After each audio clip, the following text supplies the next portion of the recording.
Good afternoon, and thank you very much for that very kind introduction.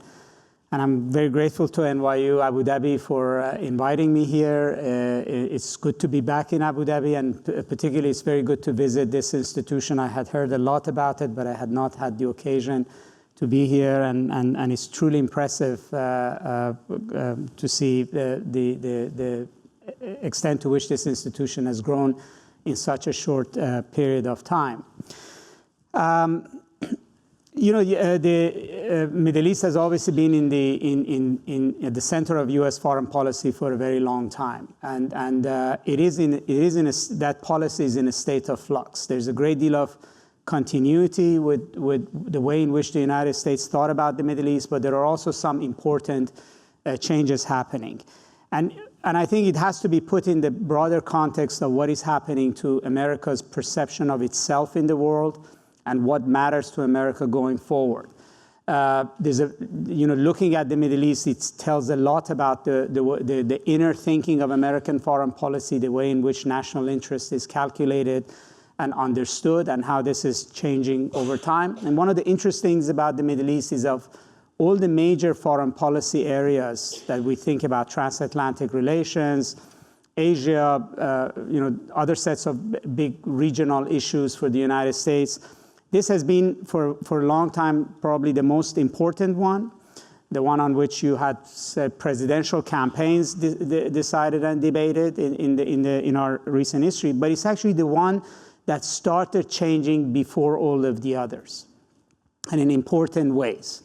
And these were both because of changes within America's thinking about the world, but also important changes that have been happening on the ground in the Middle East. And those changes are still ongoing, and I would say the U.S.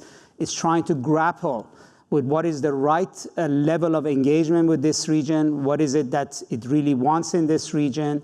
And I think the region itself is also grappling with trying to identify why does it matter to the United States, or should it actually matter as much to the United States, or should it be focusing on other sets of issues?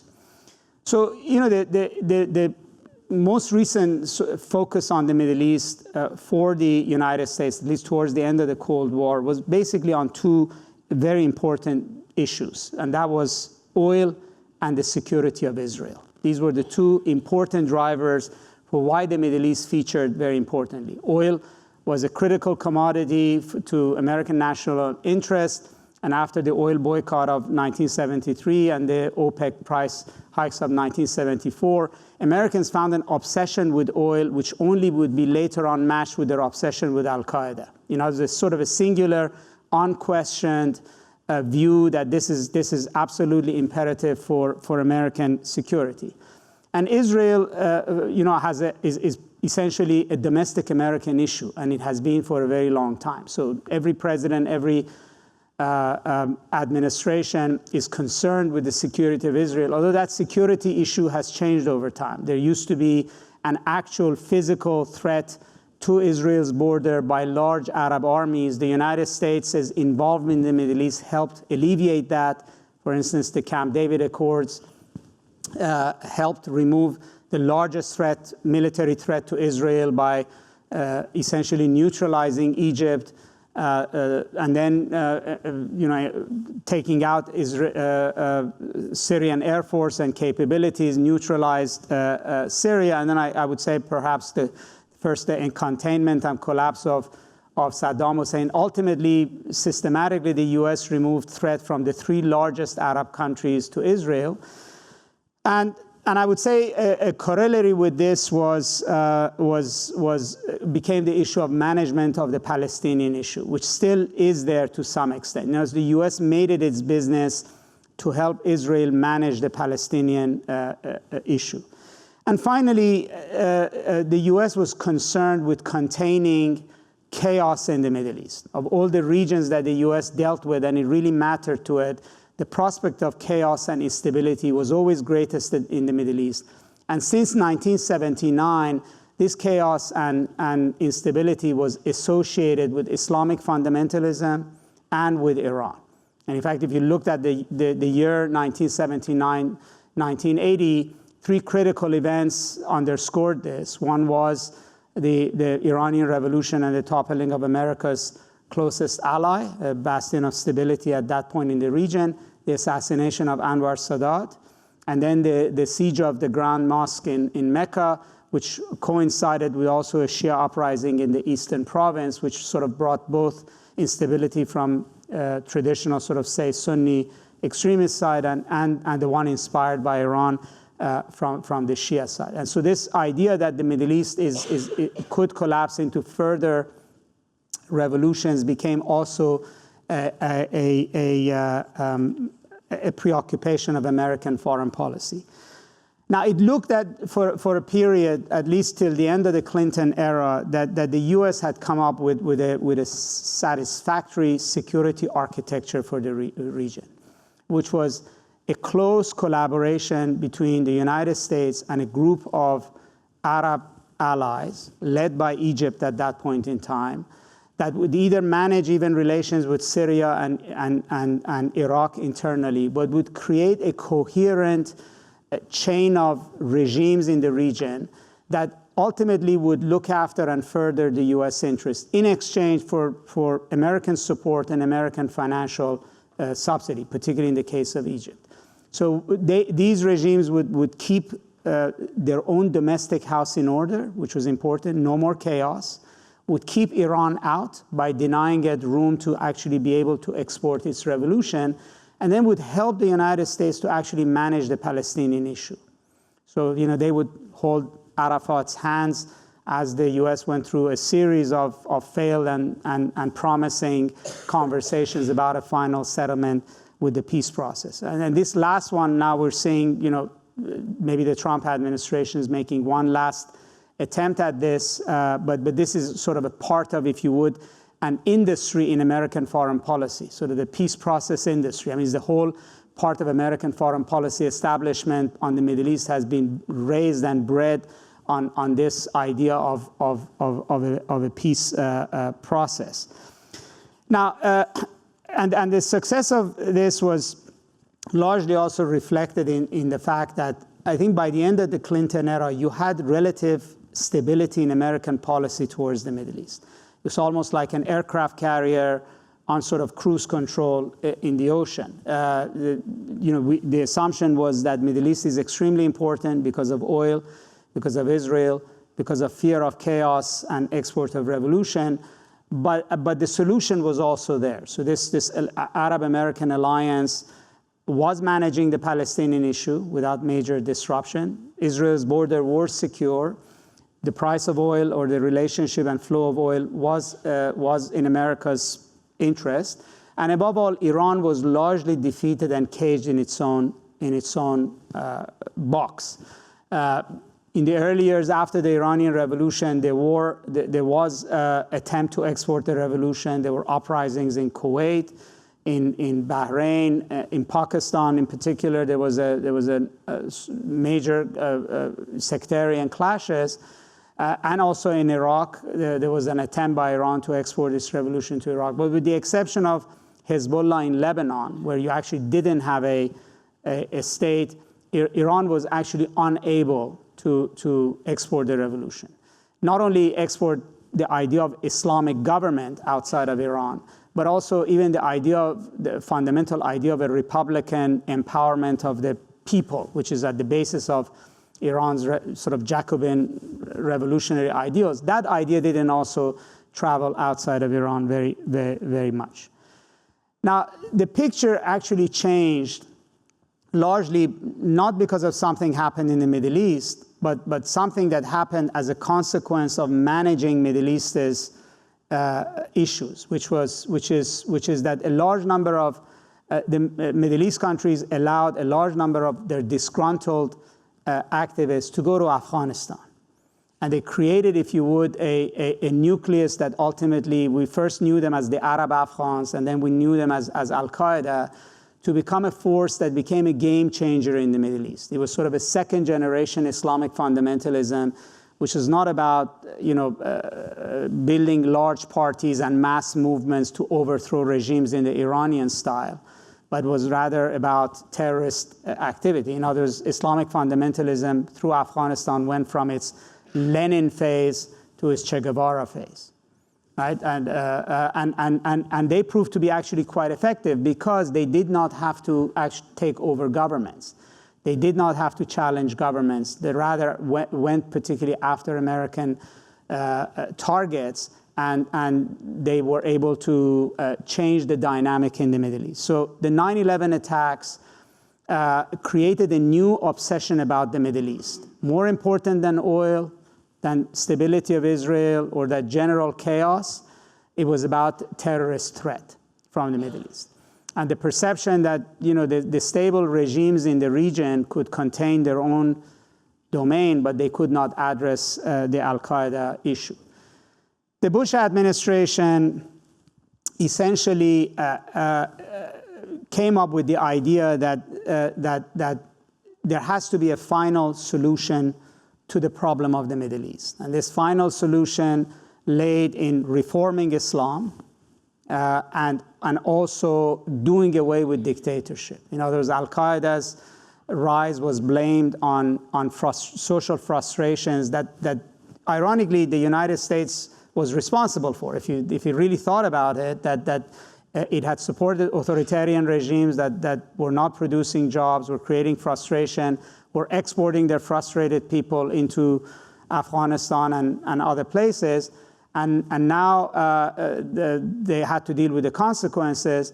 So in a bizarre way, the Bush administration imagined the Middle East that would do away with all the pillars of the stability it had created.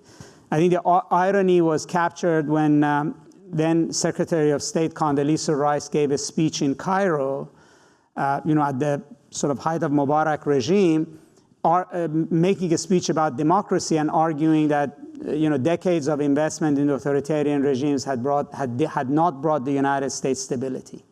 And the question was essentially that was she really advocating overthrow of America's allies, in a sense, in the hope of creating a very different order in the Middle East.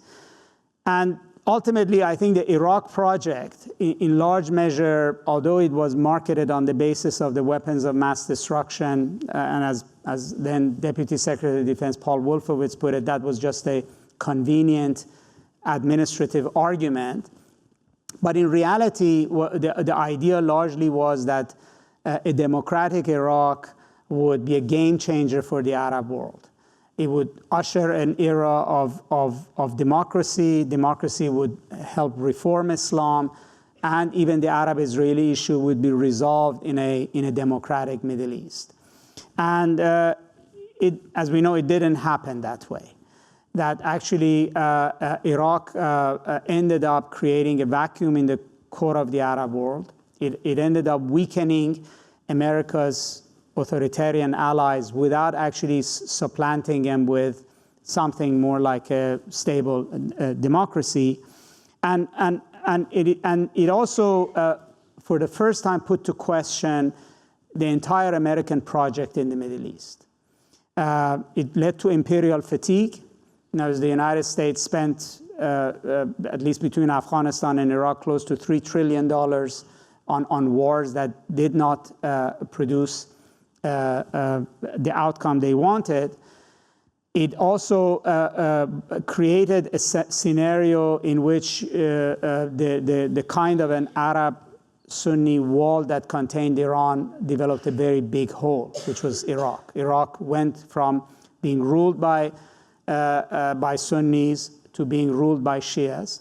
Sectarianism erupted as a major factor in Arab politics, and sectarianism inconveniently cuts across many countries. So it for a while became more important than a Persian-Arab or Arab non-Arab divide, and it became actually a contentious point within the Arab world, all of which benefited Iran, because the Iranians are Persian, they're not Arabs, but the Shia solidarity provided them with an angle of influence in the Arab world, and more so in Iraq than anywhere else.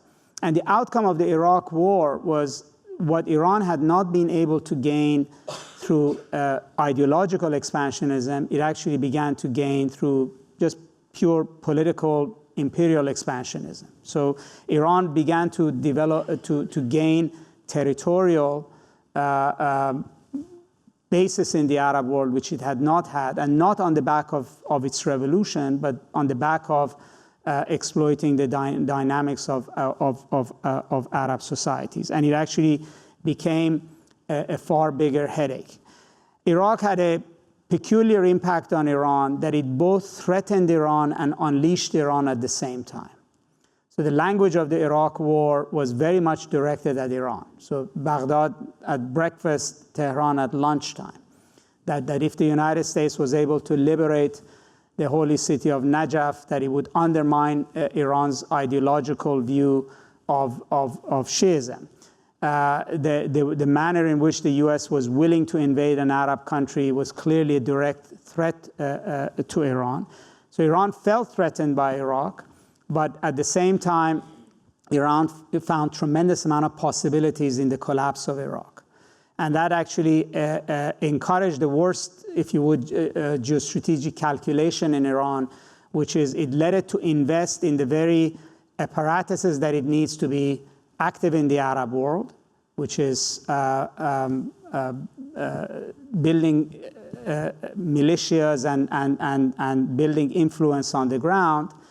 And also it encouraged it to actually invest in developing nuclear capability, at least as a threat, so that it could provide a deterrence against an invasion of Iran.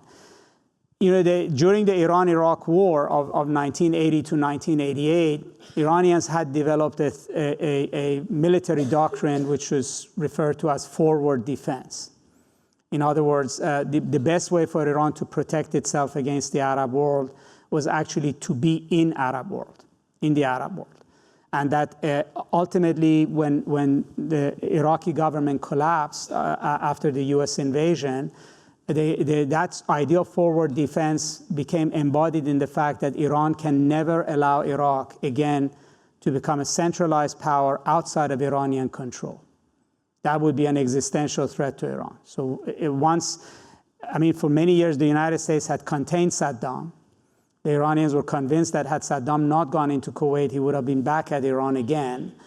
And that if Iraq again becomes a state without an American cordon around it, it would go after Iran. So protecting Iran against Iraq would require the government in Iraq to be weak, to be neutral, not to have a major army, and to be deeply influenced by Iran.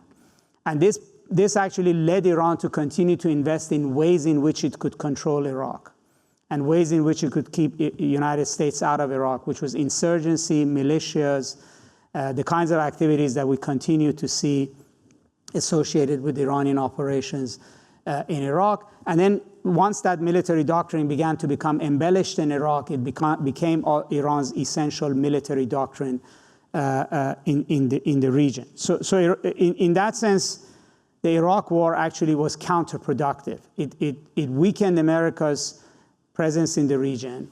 It weakened the idea of a chain of solid authoritarian regimes as a basis for American projection of influence in the region.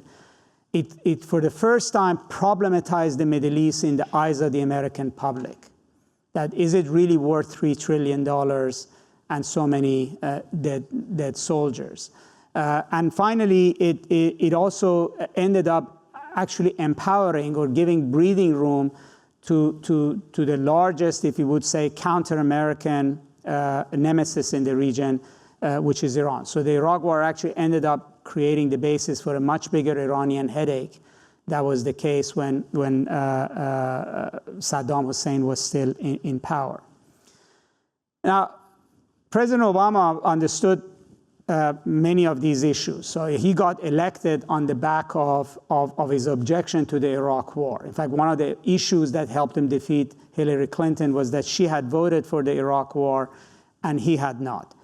There was also other aspects to Obama that were unique to him. So he was the first American president that knew the Middle East and the Muslim world much fairly well before becoming president, whereas most American presidents came into office not knowing much about the region and being educated on the job. He, as a student, had traveled in Pakistan, had Middle Eastern friends at the University of Chicago, used to go to lectures and conferences, and had his own very strong theories about the Middle East. So he sort of instinctively built on this sense of worry that the Americans had developed about the Middle East and sort of stepped into what was becoming a strategic vacuum with the Middle East. So what do you do with a region whose security architecture you created and then you yourself shattered it, and what you thought was going to come in its place is not coming, and you actually ended up amplifying the very threats that you were trying to contain. I think President Obama had sort of two truisms about the Middle East, which was sort of his guiding principles. One is that there's nothing the United States can do which actually will make a difference in the Middle East. It was completely the opposite pendulum of Bush, which thought that American war machine could actually change the Middle East. Obama thought there's nothing the United States can do which actually will matter. And actually that was his guiding principle during the Arab Spring, that we're not going to get involved. We're going to tell the Egyptian, we're going to tell President Mubarak, it's time for you to go. And we're not going to actually get into the scene in Egypt the way we got into Hungary and Poland. No massive aid packages, no direct American involvement. And in Libya, I would say he was about 2 weeks from abandoning the fight in Libya. I mean, had Gaddafi not been killed on that day, the next stage would have been putting ground forces in Syria. Obama wasn't going to do that. And actually, he got so scared with how close he came in Libya that in Syria, he wouldn't even contemplate a no-fly zone. So Libya basically was as far as he went, and he actually thought that that already was very risky. And he got lucky that Gaddafi was killed. But again, his approach to Libya, to Syria, was that we shouldn't get involved because it doesn't make a difference. We can't make a difference. It's only wasted blood and treasure getting involved in Syria and Libya. And I think the second principle that guided him was that nothing that happens in the Middle East really matters to the United States, which is basically setting aside decades of assumption that if somebody in the Middle East sneezed, it would be of strategic importance to the US, and that we have vital interests in the region. So his whole argument about Syria was it doesn't matter fundamentally. It's a humanitarian issue, and ironically, even though Obama was thought of as an idealist, he was, I would say, an uber realist. He was very Kissingerian in that sense, that it really doesn't matter. I remember he had an interview in the New Republic when he was asked about tens of thousands of people dying in Syria. He said tens of thousands of people are dying in Africa too. By which he meant, well, we're not going to pick the Middle East as being superior in humanitarian terms, and tens of thousands of people dying in Africa, it doesn't matter to us, and Syria is no different from Congo or Rwanda, which is actually a very cold, statement, but it's a very realist statement. And he, in a very disciplined way, he resisted even pressure from his own administration, from General Petraeus, Secretary Clinton, to either provide weapons more systematic weapons to the Free Syrian Army or to create a no-fly zone. He avoided doing all of that. And as I said, his fundamental assumption with Arab Spring, with Syria, was that it doesn't matter what we do in the Middle East. And also, whatever happens in the Middle East ultimately won't matter to America's global standing. We have given the Middle East too much importance, and as a result, we've spent too much on it. So we have to downgrade the Middle East in terms of its importance. I think he got that wrong, fundamentally, because there were things that happened in Syria that actually mattered to the United States. I think Syria actually changed the political map of Europe, in a way. The refugee crisis, it's not true, as those of you who know the American saying, what happens in Las Vegas stays in Las Vegas. It's not true that what happens in the Middle East stays in the Middle East. And Obama was wrong on that point. He didn't sort of see that half the population of a country being displaced, a third of the population being pushed out, could actually have cataclysmic event for a region of the world that really matters to the United States. So the rise of populism in Europe, can be traced back to the Greek financial crisis, but immediately after that was the refugee issue. And it has become, and it still remains, an important element in the internal debates in Europe, in Germany, in France, in Italy, even considering Brexit. All of these major European debates, the future of European Union, it can be traced at some level back to Syria. Now, the other element, I think, of Obama's idea was that because he discounted the Middle East, he also discounted essentially the importance of the Arab alliances for the US. First of all, he probably calculated that after the Arab Spring, they were collapsing anyways. Egypt was gone. Syria was in a civil war. It could actually spread further to Algeria, Tunisia had already gone. So, in other words, the bastion isn't there anymore. And at any rate, why do we need these strong alliances if we're not going to be actually engaged in the region in a strategic manner? Right? So he had a very sort of dismissive attitude towards these close alliances. I think his speech in Cairo, the famous speech, was a sort of a hello and goodbye at the same time to the region. So I'm here to tell you that all of the things that you disliked about the Bush administration, I don't believe in. I'm in a very different approach to the region, but at the same time, Israelis should end settlements. You should do this. You should do that, and you're on your own. And also, I think he looked at the Middle East from a viewpoint of something that his administration put out and then found it embarrassing, which is the idea of lead from behind. This actually was said by one of his people, but then it sort of became embarrassing. They disowned it. But lead from behind means that, let's say in the context of the Middle East, that the Middle Eastern powers have to take charge of their own destiny. We're willing to help, but we're not willing to play the role that we played during the Clinton and the two Bush administrations of being the organizer in the region. So United States the Middle East is unique in the major American alliances where there is no regional security architecture. There's no equivalent to NATO or OAS or ASEAN, either on the economic or on the security front. And so the United States, under the Bushes and the Clintons, had played the role of essentially being the security architect of the region, with the exception of Iran, right?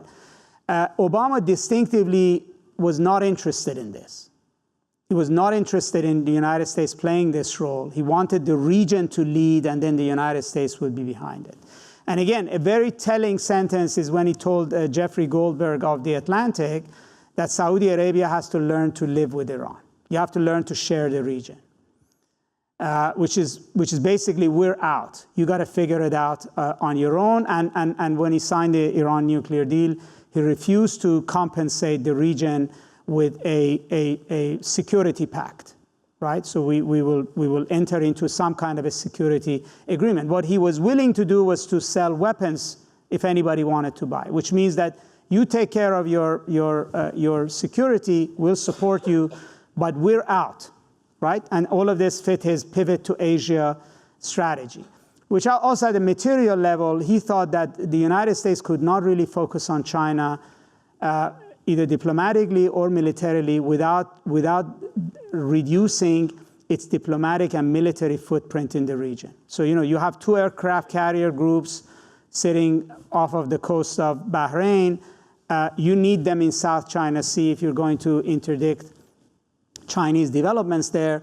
So they're either going to be here or they're going to be there. And what Obama was not going to sign up to is that we need to double the number of our aircraft carriers. That he wasn't going to do. In fact, he was trying to reduce the budget of the Pentagon.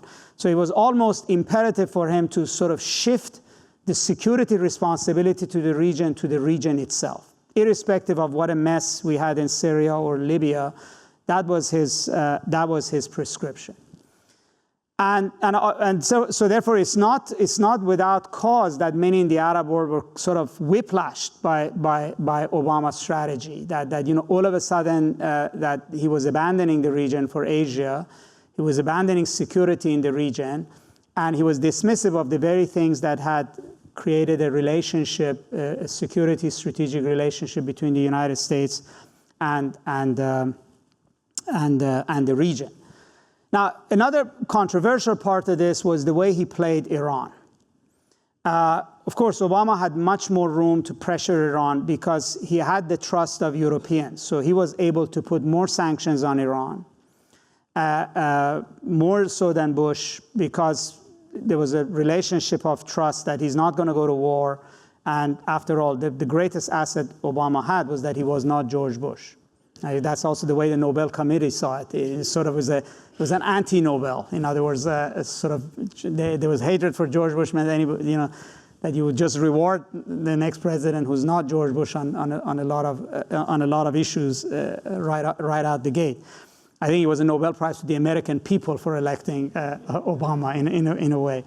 But so he was able to put a lot more pressure on Iran. And in fact, his strategy is very similar to the one that President Trump is pursuing. Pressure and then get him to the table to make an agreement. Now, the logic of this was originally was that a nuclear deal with Iran would take off the table the most immediate cause for another war in the Middle East. Iran was rapidly moving in the direction of nuclear weapons. They denied it, but the consensus in Washington, in Tel Aviv, in Riyadh, and probably Abu Dhabi was that that's not true, that they're getting to a point where they're going to have a credible nuclear program. Maybe their strategy is the Japanese strategy, get to one screwdriver short of a bomb, but ultimately the entire Iranian nuclear program is meant to be suggestive, that this is not about electricity, but it's about essentially strategic heft in Iran for the region. And the argument that Iran is 6 months away, 2 years away, meant that there has to be a war. Either Israel is going to do it or the United States has to do it. And if the Israelis do it, it means that the United States has to follow. So why not remove that? If you want to leave the Middle East, you want to remove whatever reason it is that you are in the region. And if Iran is the most hot issue that's going to keep you in the region, then you want to lower the temperature on Iran so that you can actually pursue your strategic objective.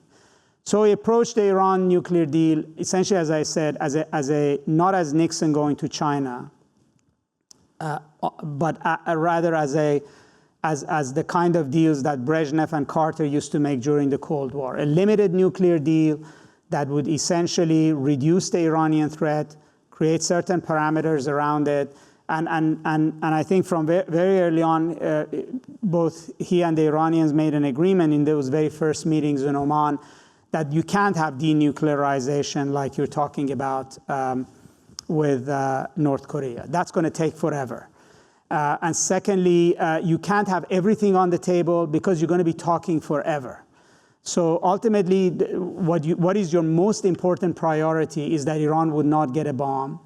And since forever is not doable, that you actually would limit this to a 15-year window, create time, and maybe in 15 years, Iran might be somewhere else, have a different government, it'd be a different day. But essentially, it was a limited deal with a very clear objective. Now, there are people in his administration in the United States which may have read more into this, that this could be the beginning of change in Iran. I think there are those in Iran who also saw this as a turning point. After all, it was the first time US and Iran had directly negotiated. There was a lot of symbolism. For instance, pictures of Iran's foreign minister with the US Secretary of State had sort of tremendous impact on public perception in Iran.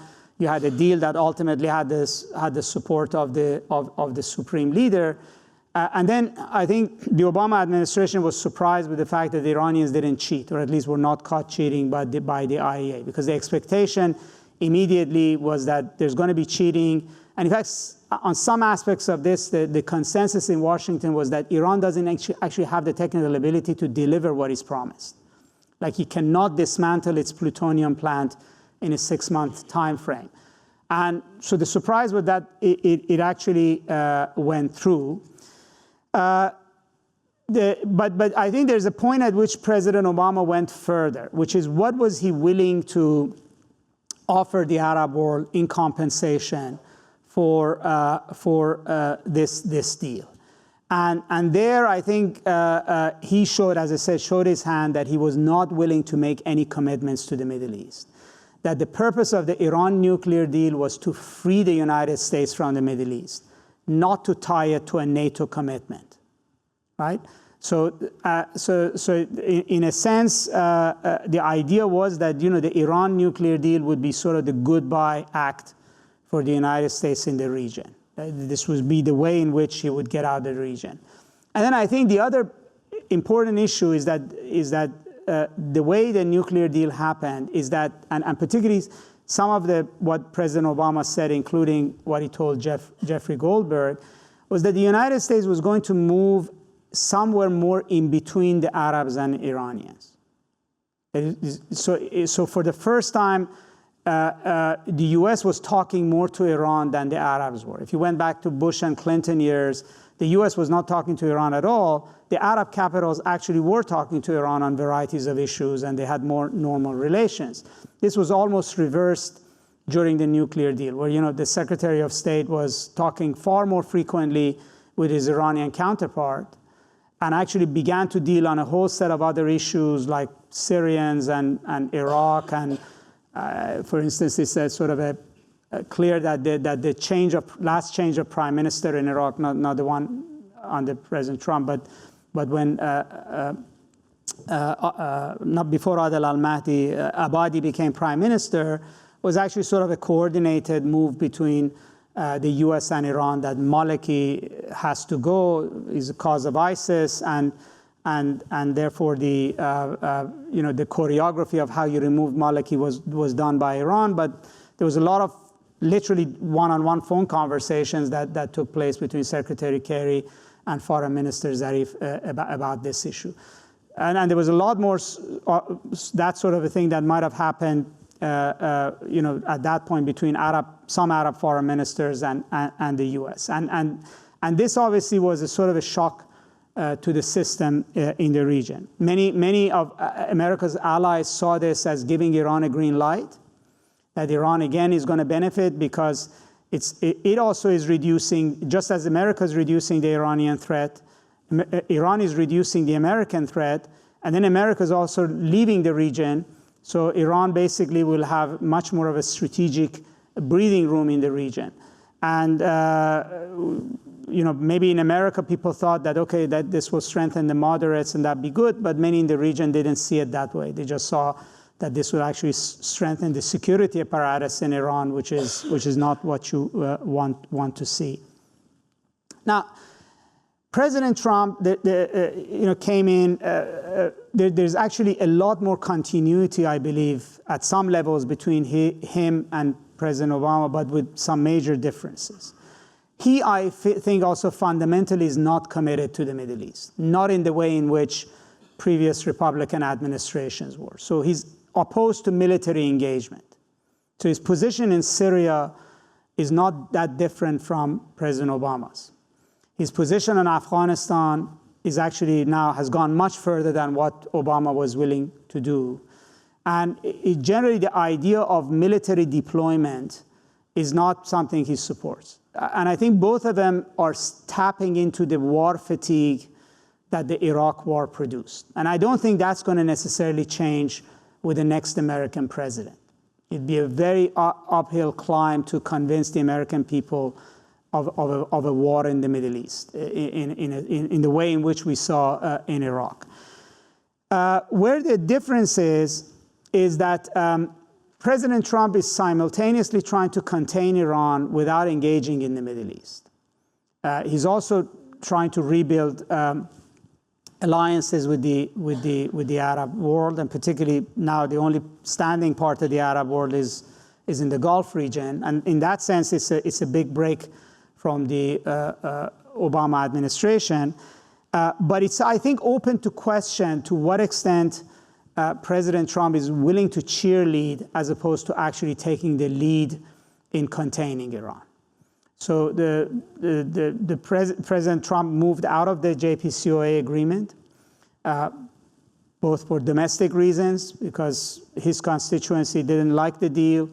I don't think he likes anything that President Obama signed, and this was an important legacy of Obama. And he has put draconian sanctions on Iran. But at the same time, the Trump administration is saying two things to Iran at the same time. One is what the Bush administration said, which is we're after regime change, right? That if you listen to Secretary Pompeo and a lot of the rhetoric of the administration is basically saying that these guys are going to be gone. There's a video that the senior Iran person at the State Department did in front of Iran's shuttered embassy in Washington, saying we're looking forward to opening this embassy to a government that's the representative of the Iranian people.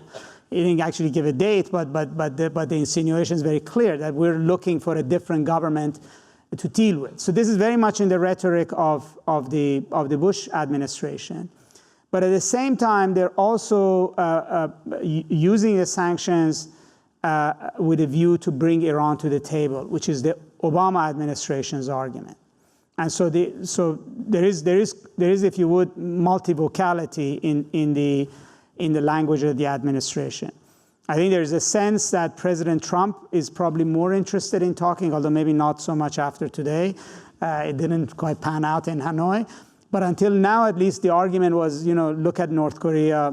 This president is willing to deal. He's going to solve problems that nobody else did. But at the same time, they're also going back to the hardest period on Iran that we saw during the Bush period. I think the problematic of the policy in the Middle East and with Iran is exactly these contradictions. So there's simultaneous pressure on Iran, but the idea of leaving Syria and leaving Afghanistan, raises the question of how exactly the United States intends to contain Iran without actually being present there. And if the message you're sending to the region and to Iran is that we're not willing to actually be militarily engaged in the region, that sort of creates a large area that you can push against the envelope if you're in Tehran without fearing clear retribution. The other problem, and this is more broad, that the Middle East today is not the Middle East that it was. And I think this morning, my colleague here, Ashley Tellis, was talking about the era of great power politics. Most of legacy of American foreign policy, even through the Obama period, was built around the idea that the only other outside gorilla in the cage in the Middle East is the United States, especially after the Cold War. That it is, if you would, the core of the security architecture in this region. During the Obama years, we've seen a shift in this. First, take the case of China. China, and in many ways, is gradually encroaching westward. Although for now, all of its activities in the region are economic, and the Belt and Road is going to arrive in the Middle East pretty soon. It's already on the borders of the Middle East in Pakistan. There are clear candidates for where the next major Chinese investments could go, from Afghanistan to Iran to Turkey to a number of Arab countries, at least countries that are in need of that kind of infrastructure investment that Belt and Road supports. But at some point, you have to think that these economic influences will turn into political strategic pressures. We're seeing that on Southeast Asia, that gradually investments in Indonesia, Vietnam, Philippines are translating into power play. As someone in Asia said, we're witnessing the rise of the Middle Kingdom, right? And there is certain protocol with the Middle Kingdom that you're supposed to do, which is pay tribute and pay homage and know your place. And I think this is gradually going to play out in the Middle East and as well. Now, the U.S. is beginning to think about one belt, one road, and where it's going to go, but the United States still thinks of China as a Pacific power, whereas the Chinese see themselves as a Eurasian power. In fact, sort of perhaps in Chinese imagination, Ireland is the endpoint of Eurasia, right? And this region feels right in the middle of this. If you look at the pattern of investment, this is going to continue. So within the next decade, I think the Americans are going to realize that competition with China is not on the Pacific Rim. It has to be in this region. And already the Chinese are sort of making inroads in this region. But more importantly is the question of Russia. You know, again, the second thing I think President Obama got wrong, I think he got Russia wrong fantastically. I mean, he's correct to have thought that Russia is on the decline, and this is what he used to call the arc of history. But I think at that point he was talking more like a professor than a policymaker, because the arc of history is true, but during that period, Russia is capable of doing a lot of things as it's declining.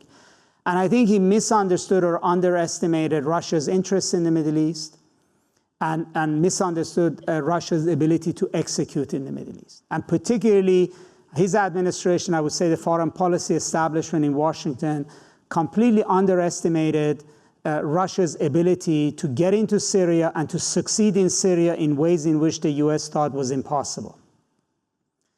So I think the fact that President Obama discounted Russia's interest in the Middle East and Russia's ability to get in the Middle East, and where does the Middle East fit into Russia's grand strategy, left a vacuum for the Russians to come in. At a moment where he was saying, you know, we really don't need the Middle East. We need to go to Asia. He didn't understand that it's not, the Middle East and the United States are not two entities outside of the rest of the global competition. That actually the United States owned the Middle East. And it should have at least maintained that property at a time when it's competing with China and Russia. So it left the door open for particularly the Russians to come in. And Russia now, I think, is an important player in the region. It's not just Syria, it's also Afghanistan. It is now, since Henry Kissinger's shuttle diplomacy in the 1970s after the Ramadan War, it's the only outside power that speaks to everybody.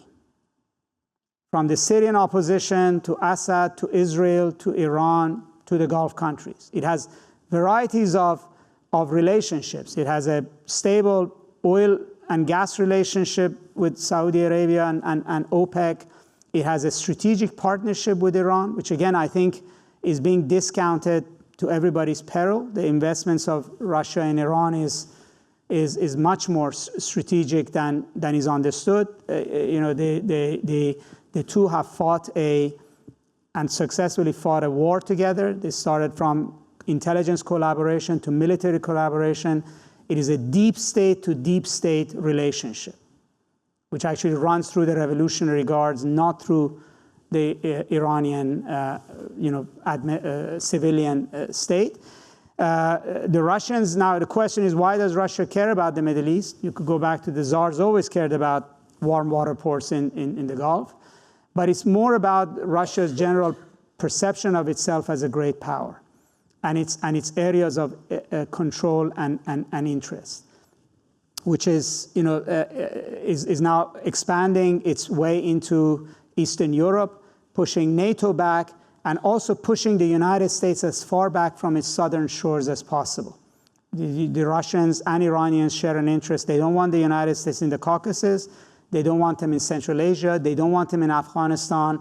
And they would like a much less American footprint in the Middle East. But more importantly, I think Putin's sort of calculation is that the more places you eliminate the United States, ultimately you're reducing US's global position and standing. And that's actually something that we didn't quite understand as we washed our hands from the Middle East.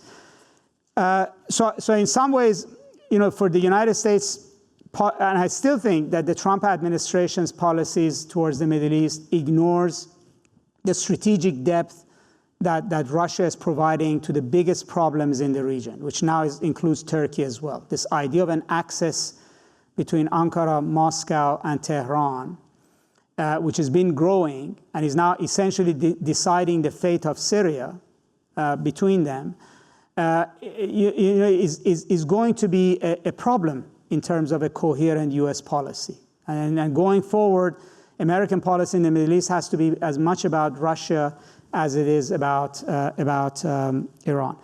And finally, there are at a sort of a lower level other things that the U.S. is doing that is going to create issues outside. And I mean, I think one of the very interesting ones involves India. So the Indians, for them, access to Afghanistan and Central Asia has been very important. They matched the Chinese investment in the Pakistani port of Gwadar with an investment in the Iranian port of Chabahar, and then worked with Iran to build a road into Afghanistan. To them, that's vital in terms of competition with China. But the sanctions against Iran sort of threatens India's access and investment in Chabahar. In a way, then sort of we'll see in 6 months' time if the U.S. will renew exemptions for India. If it doesn't, it actually will create an issue between India and the United States because it's a strategic value. And similarly, the issue of whether or not the Europeans decide to get out of the Iran nuclear deal could actually metamorphose into a larger transatlantic set of issues. So all said, the Middle East remains extremely pivotal for the U.S. in ways that actually maybe the Americans don't really think about. That it matters to the relationship with India, to relationship with China, relationship with Europe, and relationship with Russia. But America's policy towards the Middle East is antiquated, and it's also contradictory. And therefore, it has difficulty actually implementing a very clear policy towards the region. Why don't I stop here and be happy to hear your thoughts and questions.